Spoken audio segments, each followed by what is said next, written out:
तो दोस्तों, तो स्वागत है आपके अपने YouTube चैनल संस्कार लर्निंग में। पिछली क्लासेस में हम जीके के क्वेश्चन साइंस के क्वेश्चंस की बात किए थे। अब चलिए उससे आगे के क्वेश्चंस की बात करते हैं। तो देखिए, फर्स्ट क्वेश्चन, एक तत्व एक्स के बाहरी कक्षा में 4 इलेक्ट्रॉन है हाइड्रोजन के साथ, इसके यौगिक का कौन सा सूत्र होगा। तो क्या बोल रहा है, एक्स है तो मान लीजिए एक्स है, अब हाइड्रोजन के साथ कर रहा है, हाइड्रोजन के साथ, और क्या 4 है तो 4 तो नहीं इधर आएगा, नहीं इधर आएगा तो कहाँ पे आएगा, यहाँ आएगा, तो XH4। तो इसके ऑप्शन देखिए क्या है, X4H है, X4H4 है, XH3 है, XH4 है। तो इसका राइट ऑप्शन होना है, देखिए क्या दिया हुआ है, XH4 दिया हुआ है, तो इसका राइट ऑप्शन है ऑप्शन नंबर डी, XH4। समझ में आया। एक तत्व एक्स के बाहरी कक्षा में 4 इलेक्ट्रॉन है हाइड्रोजन के साथ, इसके यौगिक का कौन सा सूत्र होगा, तो क्या होगा, XH4 होगा, क्योंकि हाइड्रोजन के यौगिक के साथ प्रक्रिया कर रहे हैं। चलिए अगला क्वेश्चन देखते हैं, question number 2। Sulphur hexa fluoride का अणु का आकार कौन सा, सल्फर हेक्सा फ्लोराइड के अणु का आकार क्या है, तो इसके ऑप्शन त्रिभुजाकार, पिरामिड, अष्टफलकीय, समतलीय, चतुष्फलकीय। तो इसका राइट ऑप्शन है ऑप्शन नंबर बी, अष्टफलकीय। सल्फर हेक्सा फ्लोराइड अणु का आकार कौन सा है, अष्टफलकीय। सल्फर हेक्सा फ्लोराइड अणु का आकार अष्टफलकीय है। सल्फर डाइऑक्साइड ज्वालामुखी विस्फोट से निकलने वाली विभिन्न गैसों में पाई जाती है। कहाँ पाई जाती है, विस्फोटक में पाई जाती है। चलिए अगला क्वेश्चन देखते हैं, क्वेश्चन नंबर 3। टेलीस्कोप की खोज किस वैज्ञानिक ने की थी, टेलीस्कोप की खोज किस वैज्ञानिक ने की थी, तो इसका ऑप्शन है Newton, James Watt, Rutherford, Galileo. तो इसका राइट ऑप्शन है option number D, Galileo. Telescope की खोज किसने, किस वैज्ञानिक ने की थी, तो गैलीलियो ने। गैलीलियो कहाँ का रहने वाला था, तो इटली का रहने वाला था। और कब की थी, तो 1609 ईस्वी में गैलीलियो ने टेलीस्कोप की खोज की थी। और गैलीलियो ने क्या किया था, कॉपरनिकस के थ्योरी को दोहराया, कॉपरनिकस थ्योरी को दोहराया, कॉपरनिकस के थ्योरी को दोहराया। चलिए अगला क्वेश्चन देखते, क्वेश्चन नंबर 4। इस सदी की शुरुआत में हवाई जहाज का आविष्कार किसने किया था, इस सदी की शुरुआत में हवाई जहाज का आविष्कार किसने किया था, तो इसके ऑप्शंस है Wright brothers, James Watt, Humphry Davy, von Braun. तो इसका राइट आंसर है option number A, Wright brothers. हवाई जहाज का आविष्कार कब किसने किया था, तो राइट ब्रदर्स ने। हवाई जहाज का आविष्कार किसने किया था, राइट ब्रदर्स ने। और कब किया था, 1903 ईस्वी में। कब किया था, 1903। हवाई जहाज का आविष्कार किसने किया था, राइट ब्रदर्स ने। और कब किया था, 1903 ईस्वी में। चलिए अगला क्वेश्चन देखते हैं, क्वेश्चन नंबर 5। कशेरुक में कितनी जोड़ी तंत्रिकाएं निकलती है, कशेरुक में कितनी जोड़ी तंत्रिकाएं निकलती है। देखिए कशेरुक में कितनी जोड़ी तंत्रिकाएं निकलती है, तो इसके ऑप्शन है 13। यहाँ पे कशेरुक रज्जु होगा, राज्य नहीं है, रज्जु, मिस्टेपिंग है। कशेरुक रज्जु में कितनी जोड़ी तंत्रिकाएं निकलती है, तो इसका ऑप्शन है 13, 31, 33, 12। तो इसका राइट ऑप्शन है ऑप्शन नंबर डी, 33। कशेरुक रज्जु में कितनी जोड़ी तंत्रिकाएं निकलती है, तो 33। कशेरुक रज्जु में कितनी जोड़ी तंत्रिकाएं निकलती है, तो 33। और कशेरुक रज्जु क्या करता है, हमारे शरीर को कंकाल, जो हमारे शरीर का कंकाल बनता है किसके कारण बनता है, कशेरुक रज्जु के कारण बनता है। और कहाँ स्थित होता है, मध्य में स्थित होता है। यह किसको सहारा देता है, सिर को सहारा देता है। और इसमें कितनी हड्डियां होती है, 33 हड्डियां होती हैं। इसमें कितनी होती है, 33 जोड़ी तंत्रिकाएं निकलती है। चलिए अगला क्वेश्चन देखते हैं, क्वेश्चन नंबर 6। प्रतिवर्ती क्रियाओं का नियंत्रण केंद्र कहाँ पे, प्रतिवर्ती क्रियाओं का नियंत्रण केंद्र कहाँ पे है, तो इसका ऑप्शन है प्रमस्तिष्क में, अनुमस्तिष्क में, कशेरुका रज्जु में, तंत्रिका कोशिका में। तो इसका राइट ऑप्शन है ऑप्शन नंबर सी, कशेरुका रज्जु में। प्रतिवर्ती क्रियाओं का नियंत्रण केंद्र कहाँ है, कशेरुका रज्जु में। प्रतिवर्ती क्रियाओं का नियंत्रण केंद्र कहाँ है, कशेरुका रज्जु में। तंत्रिका तंत्र एक जटिल प्रक्रिया है जिसके अंतर्गत तंत्रिका कोशिका, मस्तिष्क, मेरुरज्जु स्थित होता है। मस्तिष्क तंत्रिका तंत्र का महत्वपूर्ण अवयव है। मस्तिष्क के अगले भाग को क्या कहते हैं, प्रमस्तिष्क। मस्तिष्क के अगले भाग को क्या कहते हैं, प्रमस्तिष्क सभी संवेदनाओं, ऐच्छिक क्रिया और बुद्धि विवेक आदि का नियंत्रण करता है। वो ऐच्छिक क्रियाओं का नियंत्रण कर। अब प्रतिवर्ती क्रियाओं का नियंत्रण केंद्र कहाँ पे है, तो कशेरुका रज्जु में। चलिए अगला क्वेश्चन देखते हैं, क्वेश्चन नंबर 7। थायराइड ग्रंथि से थायरोक्सिन स्रावित होने के लिए उत्तेजित कर, अब थायराइड ग्रंथि है उसे जो भी हार्मोन निकलता है थायरोक्सिन स्रावित करने के लिए जो भी उत्तेजित करने वाले अंतःस्रावी हार्मोन का नाम पूछ रहा था। इसका ऑप्शन है TSH, FSH, LTH, ACTH। तो इसका राइट ऑप्शन है ऑप्शन नंबर ए TSH। थायरोक्सिन, थायराइड ग्रंथि से थायरोक्सिन स्रावित करने के लिए उत्तेजित करने वाले हार्मोन का नाम क्या है? TSH। थायराइड ग्रंथि से थायरोक्सिन स्रावित करने के लिए उत्तेजित करने वाले अंतःस्रावी ग्रंथि के हार्मोन का नाम क्या है? TSH। थायराइड ग्रंथि से थायरोक्सिन स्रावित करने के लिए उत्तेजित करने वाले हार्मोन का नाम क्या है? TSH। और TSH का पूरा नाम क्या है? Thyroid stimulating thyroid stimulating hormone. TSH का पूरा नाम क्या है? Thyroid stimulating hormone. चलिए अगला क्वेश्चन देखते हैं, क्वेश्चन नंबर 8। निषेचन की क्रिया कहाँ पर होती है? अब निषेचन की क्रिया कहाँ होती है? तो इसका ऑप्शन है गर्भाशय में, अंडवाहिनी में, अंडग्रंथि में, योनि मार्ग में। तो इसका राइट ऑप्शन है ऑप्शन नंबर बी अंडवाहिनी में निषेचन की क्रिया कहाँ होती है? अंडवाहिनी में निषेचन की क्रिया कहाँ होती है? और निषेचित अंड जब जाइगोट कहाँ चल जाता है? जाइगोट बन के कहाँ जाएगा? जाइगोट श्लेष्मा में जाता है। श्लेष्मा में जाएगा और वहाँ पे स्थापित हो जाता है। तब क्या होता है? बच्चे का निर्माण होता है। शिशु का निर्माण कैसे होता है? निषेचित अंड जाइगोट कहाँ चला जाएगा? गर्भाशय श्लेष्मा में जाकर स्थापित हो जाता है। तो क्या होता है? शिशु का निर्माण होता है। निषेचन की क्रिया कहाँ पर होती है? अंडवाहिनी में। और बच्चे का निर्माण कैसे होता है? जब जाइगोट श्लेष्मा में जाकर स्थापित हो जाता है तो बच्चे का निर्माण होता है। चलिए अगला क्वेश्चन देखते हैं, क्वेश्चन नंबर 9। पीतल के बर्तनों को कलई करते समय गरम बर्तन के सफाई के लिए प्रयोग किए जाने वाले अमोनियम क्लोराइड से निकलने वाला धुआं है। पीतल के बर्तनों को कलई करते समय गर्म बर्तन के सफाई के लिए प्रयोग किए जाने वाले अमोनियम क्लोराइड से निकलने वाला धुआं है। तो इसका ऑप्शन अमोनिया का, कार्बन मोनोऑक्साइड का, हाइड्रोक्लोरिक एसिड का, अमोनिया और हाइड्रोक्लोरिक एसिड का। Right option option number D ammonia और हाइड्रोक्लोरिक एसिड का। पीतल के बर्तनों को कलई करते समय गर्म बर्तन के सफाई के लिए प्रयोग किए जाने अमोनियम क्लोराइड से निकलने वाला धुआं क्या है? अमोनिया और हाइड्रोक्लोरिक एसिड है। अमोनिया और हाइड्रोक्लोरिक एसिड होता है। अमोनिया कम मात्रा में मिलता है। अमोनिया की मात्रा क्या होती है? कम होती है। अमोनिया की मात्रा कम होती है। अमोनिया की मात्रा कम होती है। और यह कैसे अमोनिया गैस का कैसे मिलता था? मृत जीव या वनस्पति के सड़ने से अमोनिया का निर्माण होता है। मृत जीव या वनस्पति के सड़ने से अमोनिया का निर्माण होता है। चलिए अगला क्वेश्चन देखते हैं, क्वेश्चन नंबर 10। जस्ता का एक आयतन भाग घनत्व 7100 kg मीटर क्यूब को 2 आयतन भाग तांबा घनत्व 8900 kg मीटर क्यूब से मिलाने पर पीतल बनता है। तो पीतल का घनत्व है। तो इसका ऑप्शन है 8000 kg metre cube, 8300 kg metre cube, 9500 kg metre cube, 9800 kg metre cube. तो अब इसको हम बना के देखते हैं। थ्योरी है तो इसको बना के देखते हैं। तो क्या बोला गया?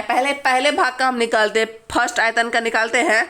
तो क्या करेंगे? 7100 kg मीटर क्यूब दिया हुआ है तो उसको पहला भाग है तो 1 से गुना करेंगे। ठीक है, तो कितना आएगा? 7100 kg आएगा। अब दूसरा भाग है तो दूसरा भाग कितना दिया हुआ है? 8900। तो इसको 2 से गुना करेंगे। तो 8900 को 2 से गुना करेंगे तो कितना आएगा? 17800। तो ये दूसरा भाग आ गया। पहला भाग कितना आया है? पहला भाग दिया हुआ तो उसको 1 से गुना किए हुए। तो 7100 kg मीटर क्यूब को 1 से गुना किए तो कितना आया? 7100 kg आया। फिर दूसरा भाग है 8900 kg मीटर क्यूब, तो उसको दूसरा भाग है तो इसको 2 से गुना किए तो 17800 है। अब दोनों के मिलाने पे बोला है। मिला के कैसे होगा? तो मिलाने पे पहला मिलाने पर इसका है 7100 प्लस 17800 दोनों को मिलाना है। तो मिला के कितना आएगा? 24900 kg है। ठीक है, दोनों को मिलाने पे कितना है? 24900 kg। अब घनत्व पूछ रहा है, तो घनत्व के लिए क्या करेंगे, अब घनत्व पूछ रहा है तो घनत्व के लिए क्या करेंगे, 24,900 को 3 से भाग देंगे तो कितना आएगा, 8300 kg metre cube, 8300 kg metre cube. तो इसका राइट ऑप्शन क्या होगा, ऑप्शन नंबर बी। पता चल गया कैसे घनत्व का एक आयतन का भाग निकालने के लिए पहले घनत्व को 1 से गुना करेंगे, फिर दूसरे घनत्व को 2 से गुना करेंगे, और जो जितना जितना है उसको जोड़ देंगे, पूरा को जोड़ के फिर क्या करेंगे, 3 से भाग दे देंगे तो पीतल का घनत्व निकल जाएगा। चलिए अगला क्वेश्चन देखते हैं, क्वेश्चन नंबर 11। निम्नलिखित में से कौन सा विटामिन की खून के जमने में आवश्यकता होती है, कौन सा विटामिन खून के जमने में आवश्यकता होती है, तो इसका ऑप्शन है vitamin A, vitamin C, vitamin E, vitamin K. तो इसका right option number D, vitamin K. Vitamin की खून जमने में आवश्यकता कौन होती है, विटामिन खून के जमने में कौन से विटामिन आवश्यकता होती है, तो विटामिन के। विटामिन के क्या करता है, रक्त को जमाने में मदद करता है। विटामिन क्या करता है, विटामिन के क्या करता है, रक्त को जमाने में मदद करता है। और ये किसका निर्माण करता है, ये प्रोथाबिन के निर्माण में आवश्यकता है। ये किसका निर्माण करता है, ये प्रोथाबिन का निर्माण करता है। ये किसका निर्माण करता है, प्रोथाबिन, यकृत में। और कहाँ पर, यकृत में प्रोथाबिन का निर्माण करता है। ये का खून के जमने में कौन विटामिन आवश्यक है, तो विटामिन के। और यह विटामिन यकृत में प्रोथाबिन के निर्माण में मदद करता है। अगर मानव शरीर में विटामिन के की कमी हो जाती है तो हमारे शरीर में अगर हमारे शरीर में विटामिन के की कमी हो जाएगी तो हमारे शरीर में रक्त का थक्का नहीं जमेगा। और कहीं भी अगर हमारे शरीर में विटामिन के की कमी हो गई तो इसका लक्षण क्या हुआ, अगर कहीं भी हमारे शरीर में कट लग गया, मतलब कहीं भी कट गया, तो अपने आप खून बहता जाएगा, खून रुकना बंद नहीं होगा। इसी के कारण विटामिन के की कमी के कारण क्या होता है, कहीं भी कट लग जाने पर वो बहता चला जाता है, तो वो रुकता नहीं है। समझ में आया इसमें क्या था। और ये कैसे होता है, और कटे स्थान पे रक्त का स्राव अधिक होता है। विटामिन के की कमी से क्या था, कहीं भी कटेगा तो उसका रक्त थक्का नहीं बनेगा, रक्त रुकेगा नहीं, रक्त बहता चलेगा। और यह कैसे, मतलब विटामिन के हमारे शरीर में बना रहे तो कैसे होगा, तो इसका इसी देखिए, हमारे शरीर में विटामिन के बना रहे तो इसके लिए क्या कर रहे हैं, हरी पत्तेदार सब्जी खानी होगी, हरी पत्तेदार सब्जियाँ, टमाटर, पनीर, ये सबको ज़्यादा खाना चाहिए, तभी हमारे शरीर में विटामिन के की कमी नहीं होगा। विटामिन के की कमी से हमारे शरीर में रक्त का थक्का नहीं जमेगा, रक्त जमना शुरू नहीं होगा। कहीं भी हमारे शरीर में एक जगह कहीं भी हाथ कटा, पैर कटा, वहाँ पे खून बहता चला जाएगा, खून रुकेगा नहीं। चलिए अगला क्वेश्चन देखते हैं, क्वेश्चन नंबर 12। एल्कोहलिक खामिरन का आखिरी उत्पाद क्या है, एल्कोहलिक खामिरन का आखिरी उत्पाद क्या है, तो इसका ऑप्शन है puric acid, acetylic acid, ethyl alcohol, formic acid. तो इसका राइट ऑप्शन है option number C, ethyl alcohol. Alcoholic खामिरन का आखिरी उत्पाद क्या है, इथाइल एल्कोहल। एल्कोहलिक खामिरन का आखिरी उत्पादन क्या है, इथाइल एल्कोहल। और एथिल एल्कोहल एक रंगहीन द्रव है तथा अत्यधिक ज्वलनशील होता है। इसे पीने से शरीर में उत्तेजना आती है, इसलिए इसे मादक शराब के रूप में इस्तेमाल किया जाता है। यह अल्कोहल जौ में पाया जाता है, अत्यधिक विधि से इसे किण्वन विधि से बनाया जाता है। अल्कोहलिक खामिरी का आखिरी उत्पाद इथाइल एल्कोहल। इथाइल एल्कोहल एक रंगहीन द्रव्य है, मतलब रंगहीन द्रव्य है तथा अत्यधिक ज्वलन से इसे पीने पर शरीर में क्या होता है, उत्तेजना। जैसे दारू पीता है, कोई भी शराब पीता है तो उसको कैसा होता है, इसलिए इसका उपयोग एल्कोहलिक खामिरन का उपयोग किया जाता है। इथाइल एल्कोहल मतलब ड्रिंक, शराब में क्या जाता है, किसमें क्या जाता है, शराब पीने वाला व्यक्ति का क्या होता है, मतलब उसको बहुत ज़्यादा होता है ना, बहुत ज़्यादा उत्तेजना, बहुत ज़्यादा उत्साहित हो जाता है, इसलिए इसका उपयोग क्या कहता है, क्या किया जाता है, किसमें किया जाता है, शराब में इसका उपयोग किया जाता है। और ये कहाँ पर एल्कोहल कहाँ पाया जाता है, जौ में। जौ जानते होंगे, जौ में पाया जाता है, जौ में। और इसको किस विधि द्वारा अलग किया जाता है, तो किण्वन फर्मेंटेशन विधि जानते हो, फर्मेंटेशन विधि द्वारा अलग किया जाता है। जौ से फर्मेंटेशन विधि द्वारा शराब बनाया जाता है। चलिए अगला क्वेश्चन देखते हैं, क्वेश्चन नंबर 30। निम्नलिखित में से कौन सा हार्मोन है, हार्मोन पूछे तो इसके ऑप्शन से RNA, invertase, insulin, ascorbic acid. अब हार्मोन पूछ रहा है, हार्मोन कौन सा है, तो इंसुलिन में इनमें से कौन सा हार्मोन है, तो RNA है, इन्वर्टेज है, इंसुलिन है, एस्कॉर्बिक। तो इसका right option number C, insulin. Insulin hormone है। इंसुलिन क्या है, हार्मोन है। इंसुलिन क्या हार्मोन है, इंसुलिन हार्मोन है। और यह कहाँ पे पाया जाता है? तो अग्नाशय ग्रंथि, अग्नाशय ग्रंथि में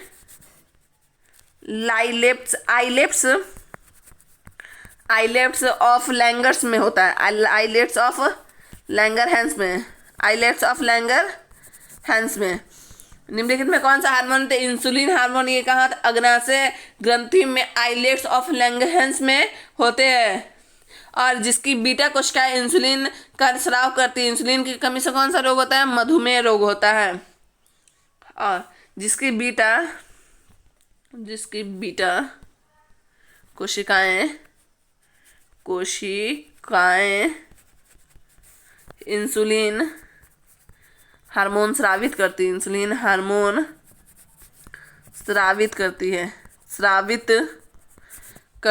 है। और इंसुलिन की कमी से क्या होता है? डायबिटीज और मधुमेह होता है। इंसुलिन की कमी से क्या होता है? डायबिटीज, और इंसुलिन की कमी से होता है डायबिटीज या मधुमेह रोग होता है। इंसुलिन की कमी से मधुमेह रोग या डायबिटीज होता है। चलिए अगला क्वेश्चन देखते हैं, क्वेश्चन नंबर 40। हाइड्रोक्लोरिक एसिड कांच की बोतल में नहीं रखा जाता क्योंकि अभिक्रिया करता है। हाइड्रोक्लोरिक एसिड कांच की बोतल में नहीं रखा जाता क्योंकि अभिक्रिया करता है। हाइड्रोक्लोरिक एसिड कांच की बोतल में नहीं रखा जाता क्योंकि अभिक्रिया करता है। तो इसका ऑप्शन है दृश्य प्रकाश से, कांच की सोडियम ऑक्साइड से, कांच की एल्यूमिनियम ऑक्साइड, कांच की सिलिकॉन ऑक्साइड से। तो इसका राइट ऑप्शन नंबर डी, कांच की सिलिकॉन ऑक्साइड के हाइड्रोक्लोरिक एसिड कांच की बोतल में नहीं रखा था क्योंकि अभिक्रिया करता है कांच की सिलिकॉन डाइऑक्साइड से। क्या करता है? कांच की सिलिकॉन डाइऑक्साइड से अभिक्रिया करता है। हाइड्रोजन क्लोराइड गैस का जलीय विलयन ही हाइड्रोक्लोरिक अम्ल एसिड कहलाता है। हाइड्रोजन क्लोराइड गैस है उसका जलीय विलयन ही क्या कहलाता है? हाइड्रोक्लोरिक एसिड कहलाता है। और इसे कांच की बोतल में नहीं रखा जाता है क्योंकि यह कांच के सिलिकॉन डाइऑक्साइड से अभिक्रिया करता है। इसको क्यों नहीं रखा था? क्योंकि ये कांच के सिलिकॉन डाइऑक्साइड से अभिक्रिया करता है। इसका उपयोग प्रयोगशाला में महत्वपूर्ण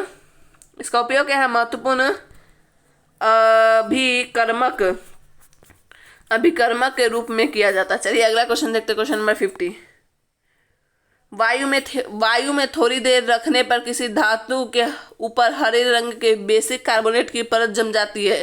धातु है। अब ऐसा कौन सा धातु है जिसको वायु में थोड़ी देर रखने पर उसके ऊपर हरे रंग के बेसिक कार्बोनेट की परत जम जाती है? तो इसका ऑप्शन है तांबा, चांदी, निकेल, जस्ता। तो इसका राइट ऑप्शन नंबर डी, जस्ता। जस्ता को थोड़ी देर धूप में रखेंगे तो उसमें हरे रंग की परत जम जाती है।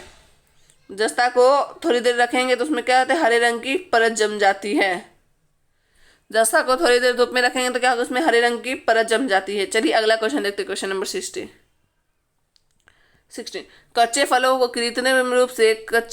कृत्रिम रूप से पकाने के लिए प्रयोग में लाई जाने वाले कच्चे फलों को, मतलब कोई भी कच्चा फल है उसको कृत्रिम मतलब आर्टिफिशियल रूप से जल्दी पकाने के लिए कौन सा गैस का प्रयोग किया जाता है? इसका ऑप्शन है ammonia, acetylene, carbon monoxide, ethylene. तो इसका right option number B, acetylene का। जल्दी फल को पकाने के लिए किस गैस का प्रयोग करते हैं? एसिटिलीन का। जल्दी फल को पकाने के लिए किस गैस का प्रयोग करते हैं? एसिटिलीन का। इथिलीन कोल पेट्रोलियम गैसों में पाए जाते हैं। इसके सूंघने पर व्यक्ति बेहोश हो जाता है। बेहोश करने के लिए कौन सा गैस का प्रयोग किया जाता है? इथिलीन। बेहोश करने के लिए कौन सा गैस का प्रयोग करते हैं? इथिलीन कोल का। बेहोश करने के लिए किस गैस का प्रयोग करते हैं? इथिलीन कोल का। इसके सूंघने पर व्यक्ति बेहोश हो जाता है। यह बहुकिलन की क्रिया द्वारा प्लास्टिक बनाती है और ईथर अल्कोहल द्वारा विलय होता है। इस गैस का प्रयोग मुख्यतः कच्चे फलों को पकाने में किया जाता है, एसिटिलीन का। चलिए अगला क्वेश्चन देखते हैं, क्वेश्चन नंबर 70।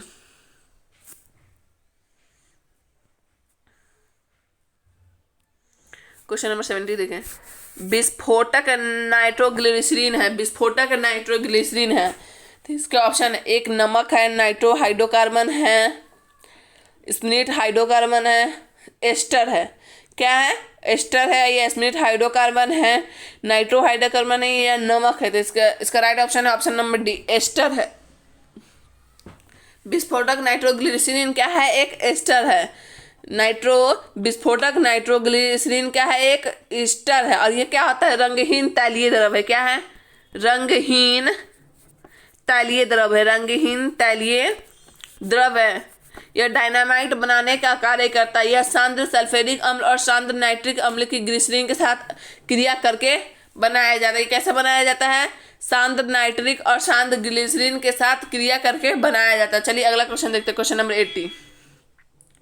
जस्ता से एक बर्तन पर विद्युत लेपन की विधि में, अब जस्ता से एक बर्तन पर विद्युत लेपन की विधि में क्या होता है? तो इसका ऑप्शन है विद्युत बर्तन को ऋण ध्रुव बनाया जाता है, शुद्ध जस्ता को धन ध्रुव बनाया जाता है, बर्तन को ऋण ध्रुव और जस्ता को धन ध्रुव बनाया जाता है, बर्तन को धन ध्रुव और जस्ता को ऋण ध्रुव बनाया जाता है। इसका राइट ऑप्शन है ऑप्शन नंबर सी। इसका राइट ऑप्शन है ऑप्शन नंबर सी। बर्तन को ऋण ध्रुव और जस्ता को धन ध्रुव, मतलब बर्तन पे कौन सा चार्ज होगा? बर्तन पे माइनस चार्ज और जस्ता पे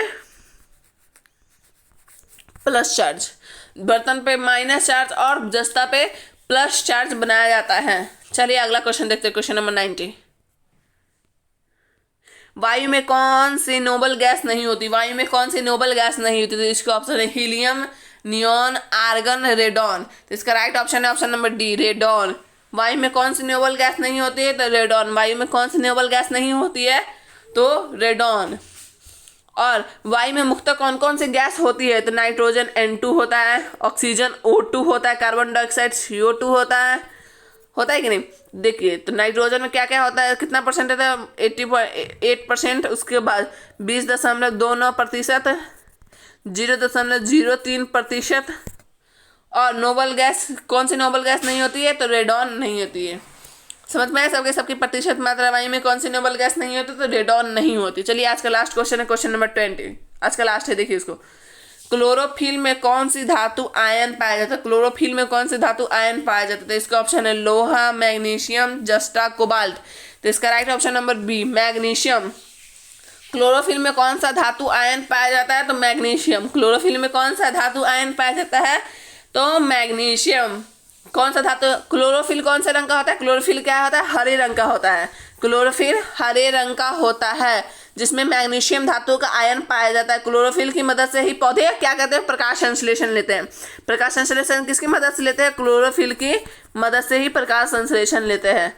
और वीडियो पसंद आए तो वीडियो को लाइक, आज के लिए इतना ही। वीडियो पसंद आए तो वीडियो को लाइक करें, शेयर करें और चैनल को सब्सक्राइब करें और इस वीडियो को शेयर करें। कोई भी मिस्टेक हो या कोई बात नहीं समझ में आई तो उसको आप दोबारा से पूछ सकते हैं। Thank you.